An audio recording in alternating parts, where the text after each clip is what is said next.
Tonight, I'd like to talk about Major General Neil McCaslin. For most people outside military and intelligence circles, that name may not mean much.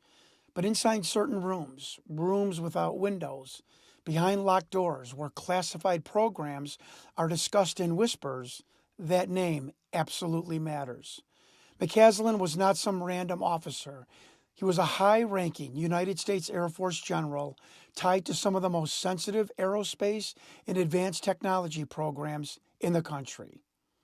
The kind of man who operated close to special access programs so deeply compartmentalized that most of Washington would never even know they existed.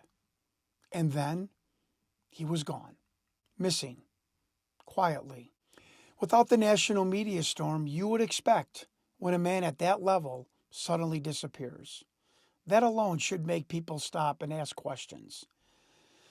Last night, I spoke with someone who is deeply embedded inside the United States government security apparatus.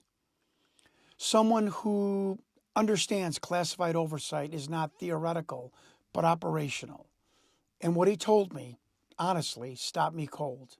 He said this: every single person who comes into contact with ultra-high technology, directly funded by, adjacent to, or housed within highly unacknowledged special access programs is monitored by the government.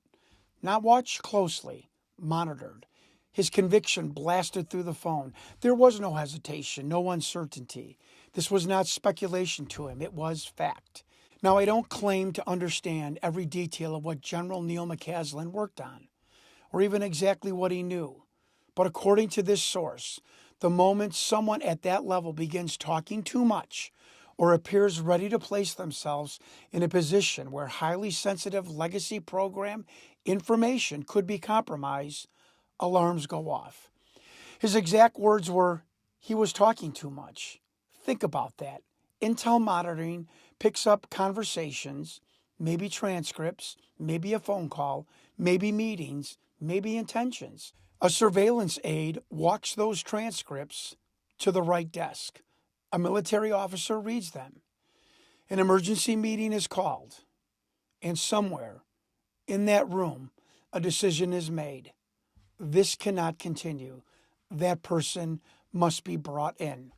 Now imagine being McCaslin. Imagine knowing enough to understand what being called in really means. You're no longer dealing with paperwork. You're no longer dealing with career consequences. You are dealing with the preservation of secrets so large, so compartmentalized, and so protected that no rules no longer apply. And if McCaslin knew that, he understood what was waiting for him. Then carrying a weapon to that meetup suddenly makes more sense. Not paranoia, preparation. My contact believes something critical. He does not believe McCaslin was canceled. He believes he was quietly removed from public visibility and placed into a highly controlled government containment structure, possibly a new identity, possibly protective isolation, possibly something far deeper than witness protection. Not dead, not disappeared, relocated, contained, protected or imprisoned, depending on how you choose to look at it. This is April. How may I help you? Hi, April. My name is Susan Wilkerson. My husband is missing. Okay. And it's been about 3 hours, and I have some indication that he must have planned not to be found. He's left his phone. He changed his clothes into I don't know what. I think he's on foot. All of our cars and bicycles are in the garage. And then there's another piece. McCaslin's wife's brief interview on TV.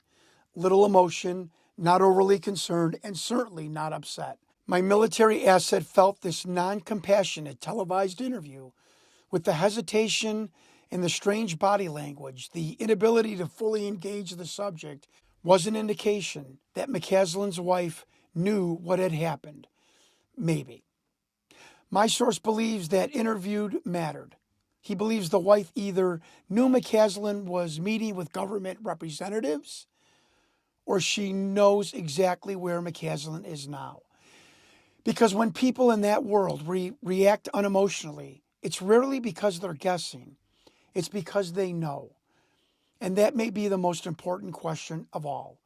Was General McCaslin simply missing, or was he managed? Because in the world of legacy programs, sometimes disappearing isn't an accident. Sometimes it's just policy. I'm John Stewart, and thank you for watching.